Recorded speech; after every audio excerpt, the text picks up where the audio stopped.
What's up, y'all? My hair is looking. She doing something all right. I'm washing it today, I think. Either today or tomorrow. But this video is not about my hair. Hold on. Yeah, this video is not about my hair. Ooh. Hold on. Technical difficulties. Alright, I don't know what happened, but child, in today's video, we are going to be talking about the show. What is it called again? The show The Disastrous Life of Saiki. That's what we're going to be talking about. But I'm only going to be reviewing season 1 because that's like what I'm up to. Like, I would review the whole show all in one, but it's not really given. I'm finna do all that. Like, I can't even, like, if I review the show all in one, I'm gonna forget a lot of parts. So let's just take it one step at a time. All right, now I have been getting into anime recently, okay? No, not in like the appropriation or fetishization type, because let me tell y'all something. There's a reason why I don't really mention that I watch anime, and it's because I'm not trying to attract a certain type of man, certain type of men, certain type of boys that watch anime. I feel like a lot of men who watch anime, women too, but especially a lot of men have the what's the word? The urge to sexualize girls in anime. I'm gonna be talking about Saiki though. We're gonna get into that because there is a lot of sexualization. There's a lot of things I don't really like about the show, and there's a lot of things that I do like about the show. Overall, I like the show. I would rate the show like an 8 out of 10. There's a reason why it's not a 10 out of 10, and we're gonna go through that, alright?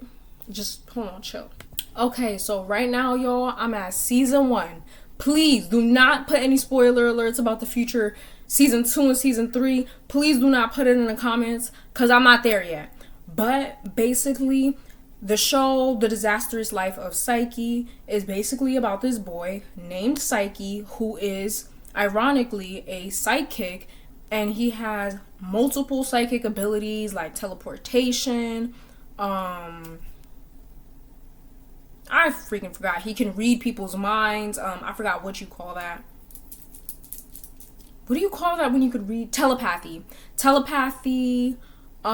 He can, he has a lot of things, okay? He can replace one object with another if he needs to. He can, brainwash people. He has all of these psychic abilities. He has immense luck.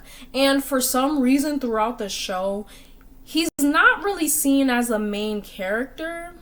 Like, he is, but he's not, which makes it cool because I like when the show takes different perspectives from different characters. You know, it's very dynamic. We don't just get to look at one point of view. We look at multiple point of views. But for some reason in Saiki's world, everybody's kind of like obsessed with him, when, to be honest, when you really look at it, Saiki doesn't really talk. Like, he doesn't say much. So the fact that everybody's obsessed with him and everybody, oh my god, everybody wants to be Saiki's friend because he's so cool, but he doesn't say anything, it's a little bit weird, but I don't really get that logic. Like, in my opinion, I think Saiki would really, in my world, he would be what he actually wants to be, which is like kind of a background character. Like, I don't know, it's kind of weird that Saiki's always in like the forefront and he's always in the spotlight, but it's like,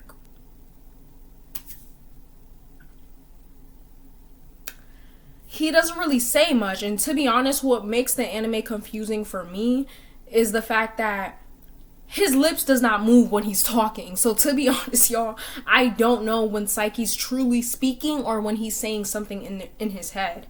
You know what I mean? That's what confuses me. I'm like, okay, is he talking now or is he just talking to himself?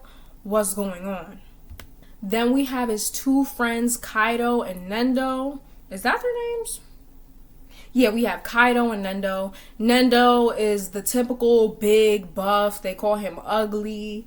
I find it very interesting that the only guy that's deemed as ugly kind of has a nose like mine's, like a round nose. He has a very interesting chin. But yeah, Nendo's seen as the typical, very dumb, goofy kid. And Kaido is actually what we see in America a lot today, with guys that are obsessed with animes that literally transform into anime characters.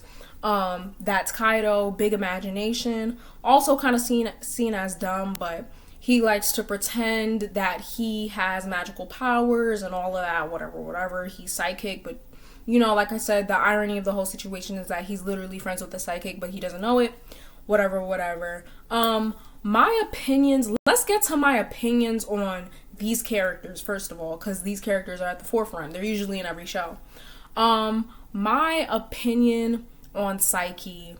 Saiki reminds me a lot of a guy I used to date. Like, clearly, Saiki is very emotionally withdrawn. He's very emotionless, very content, which kind of makes him unbearable to watch a little bit, because it's like he doesn't give any emotion for anything. Like, he doesn't even give a reaction for anything unless it's cake, unless it's dessert. He doesn't really give a fuck about anything, which makes it a little bit annoying for me to watch. I guess it's because I'm relating it to my own life, but he really reminds me of a guy that I used to talk to that did me absolutely dirty.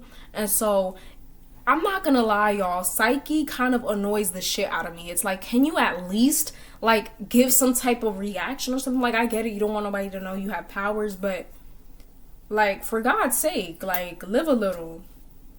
Anyways, Nendo, I like Nendo, typical funny guy. He kind of reminds me of Patrick Star from SpongeBob, really cool character, not much to say. He adds a lot of dimension to the show, makes it absolutely enjoyable to watch, because we have Saiki over here not giving any emotion. Oh, I also forgot, the reason why they're kind of friends is because Saiki, although he can read everybody's mind, the one person's mind who he cannot read is Nendo, and that is said because Nendo's kind of dumb. He doesn't really think, he just does. So that's Nendo. And Kaido, there's not much to say. He just reminds me a lot of a kid I used to know in middle school. Very anime obsessed, but still funny and nice to watch. Then we have Saiki's parents, which his mother is Kurumi and his father is Kumagoro. Not much to say on those characters either. Like I said, I love the fact that his parents are like so in love. Like, I love their love, okay? I like seeing his parents on camera. Their dad is goofy, his dad is goofy. But what's going on with the story about him licking his boss's shoes? Like, what I'm so like confused by is that for some reason Saiki just always happens to like escape these horrible situations. Like, for some reason people don't treat Saiki bad. Like, when Saiki was pretending to be his father, and I guess his father was telling the truth about licking shoes, by the way, but he got to the job and his boss was like, lick my shoes. And he was about to make Saiki's father, but Saiki was being his dad in that moment. Like, he can also appear to be somebody, like, he can transform his physical shape to be whatever. And he didn't lick his shoes. Like, for somehow, some way, Saiki just happened to miss it. I mean, maybe that's why he's psychic. He has immense good luck, but it's just weird. Like, everybody gets to be mistreated but Saiki. It's a little bit interesting. That's all I gotta say. And his mother, not much to say on her character as well. Very funny. I love the parents' dynamic. It adds a lot to the show. Then we go on to the grandparents, the grandmother. Amazing, not much to say. Grandfather, a little bit annoying, but I do think he adds a lot of dynamic because, again, he portrays to be this very hard, stern, I don't give a fuck type of guy, but at the same time, deep down on the inside, he's feeling an opposite way. I think that says a lot, It did kind of annoy me because it's like, just say how you feel. Like, why are you being so stuck up? Like, just say, like, why can't the grandfather just say, I love all of y'all, except for the dad, obviously, but why can't he just say that? Like, why is it always, like, some extra shit? Child, anyway. Now, then we get on to Kokomi, or what is her name? Terahashi? Do we call her by Kokomi or Terahashi? I think we call her Kokomi. Let me see.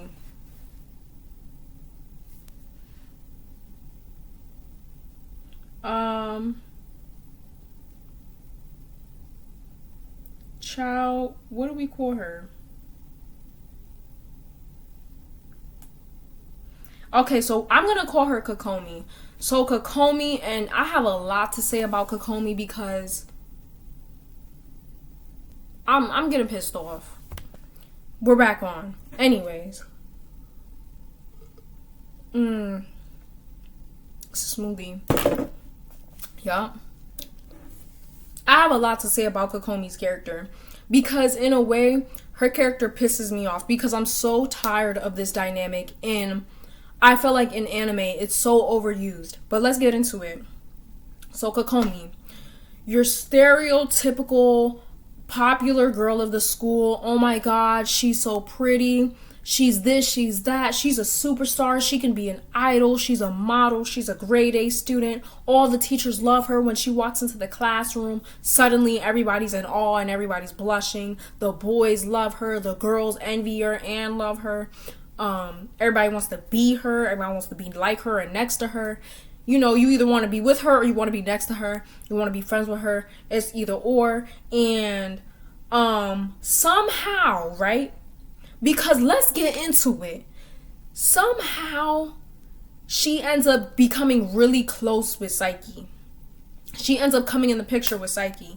Now, like I said, that's how she introduced. At first, she didn't really care for Saiki. We didn't see any scenes with them at all. You know, she was just introduced as the popular girl. And one sudden day, she bumps into Saiki.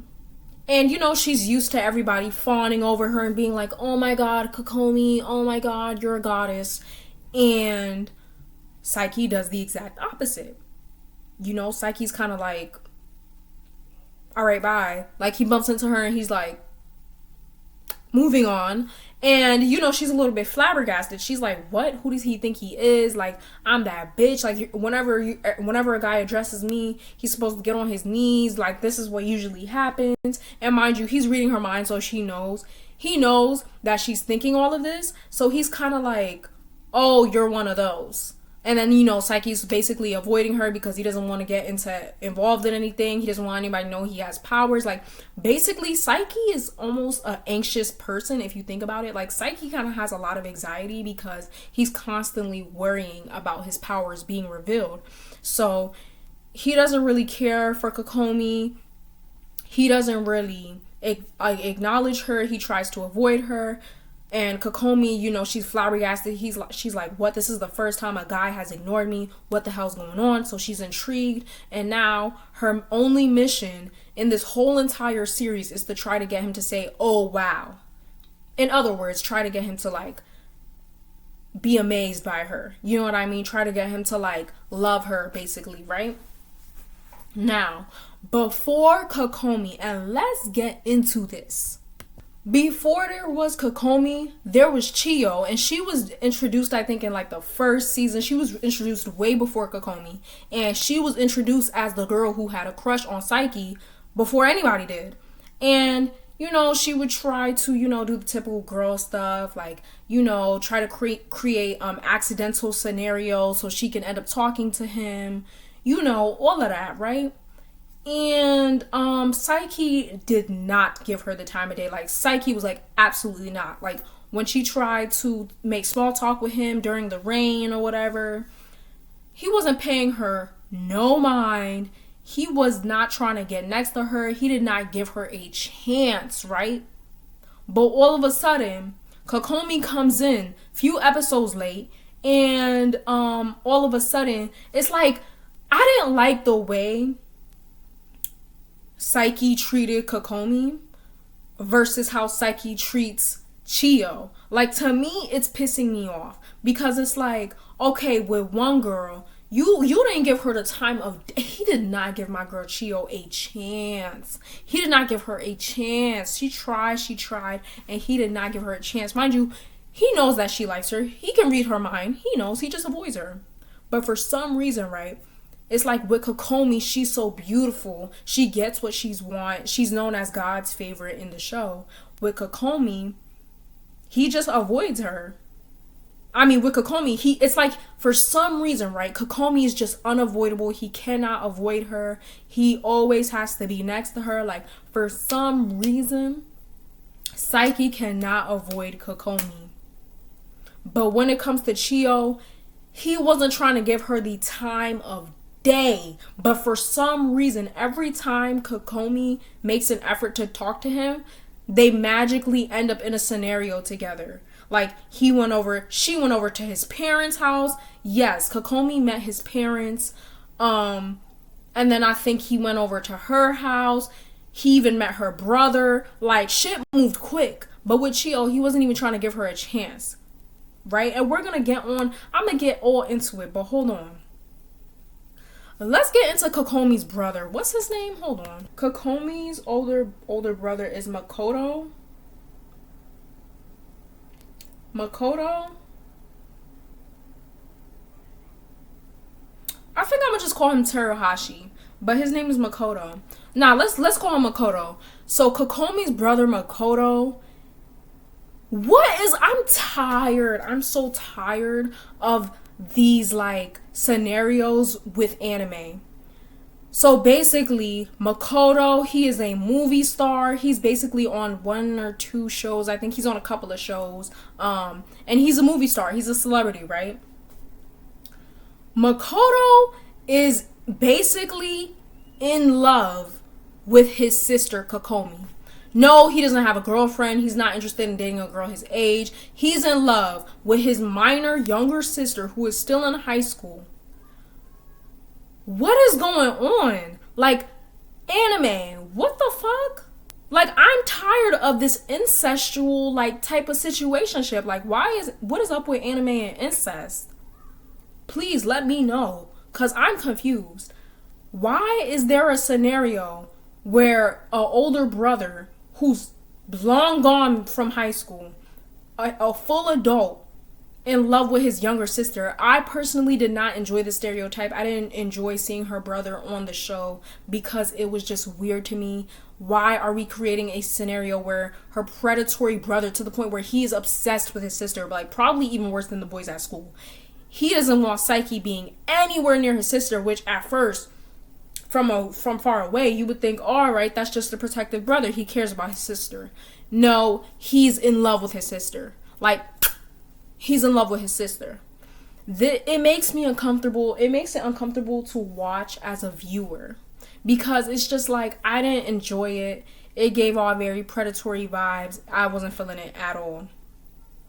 But let's get on to Kokomi. I'm going to be very honest with y'all.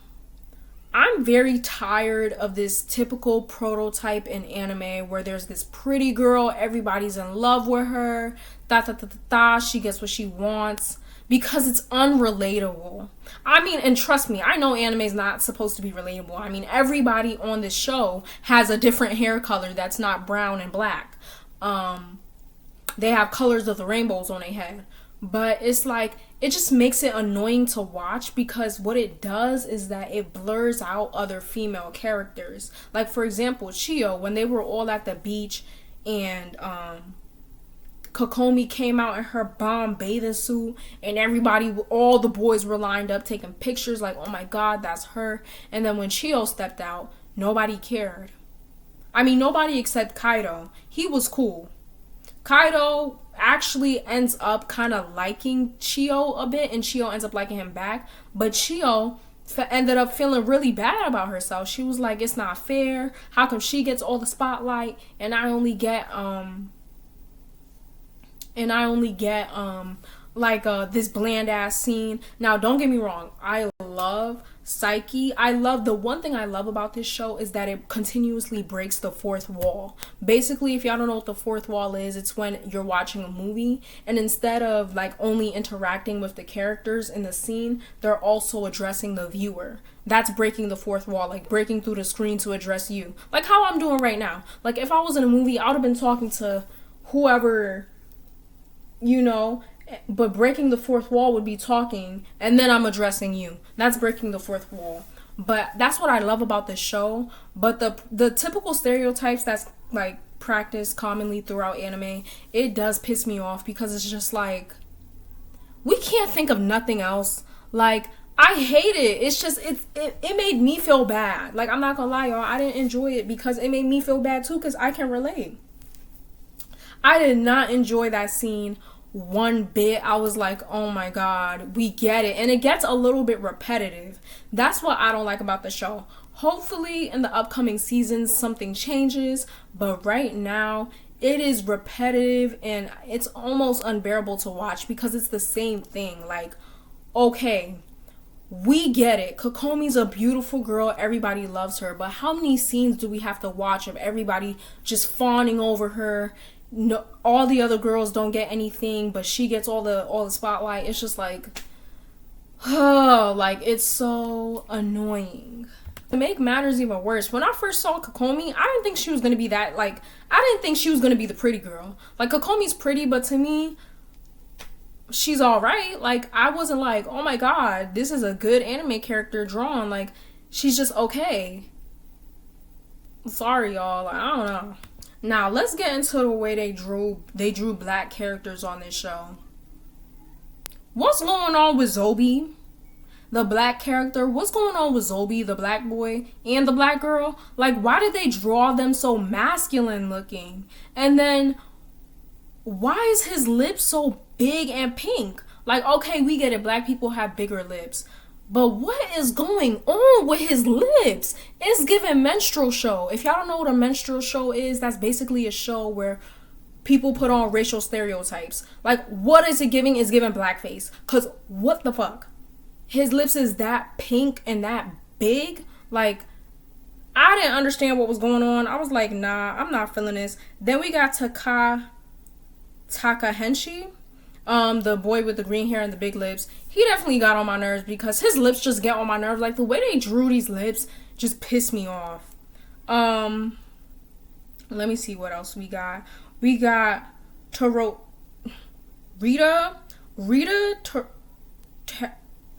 Teritsuka. I hope I'm saying that right. Basically, he is instead of being a psychic, he is a medium. He can see ghosts, and in one of the episodes he goes to Saiki for help to help build his psychic abilities. You know, he could basically see ghosts and talk to them and see people's guardian angels that are attached to them. I was confused after watching that episode because I was just like, okay, why can Saiki now see ghosts? Like before, the one thing Saiki couldn't do was see ghosts. But all of a sudden after that show, I guess the author was like, oh shit, I forgot to make him do one more thing. Like, I thought it would have been cool if Saiki couldn't see ghosts, because it was like that would be his only thing that he couldn't do, because he could do anything, but the one thing he couldn't do, what's the name could do. And also, not to mention Rita Teritsuka, whatever his name is, he is also a pervert.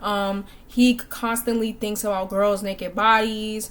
I don't know, it makes me a little bit uncomfortable. I wasn't too like whatever by it, because that's usually what teenage boys are like.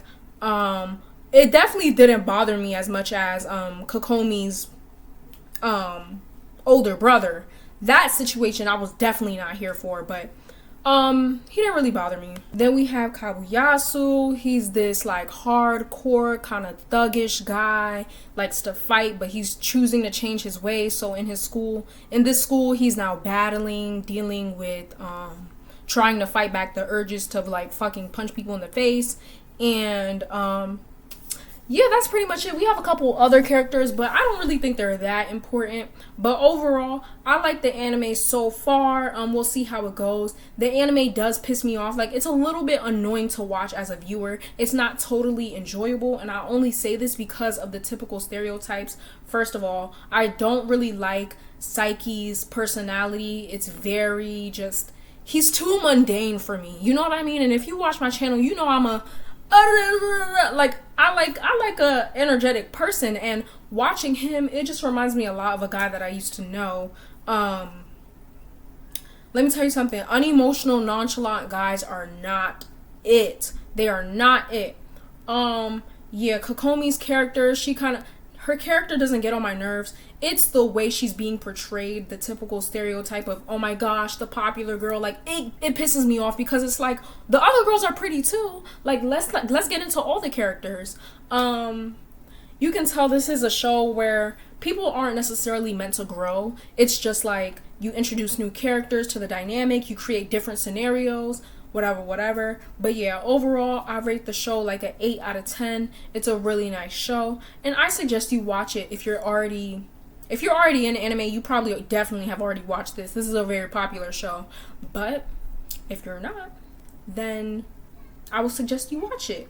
And yeah, that's basically my review on the show. I'll definitely be reviewing season 2 and season 3. I'm going to be definitely reviewing more shows. And that's going to be it. I'll see y'all on the next one. Peace.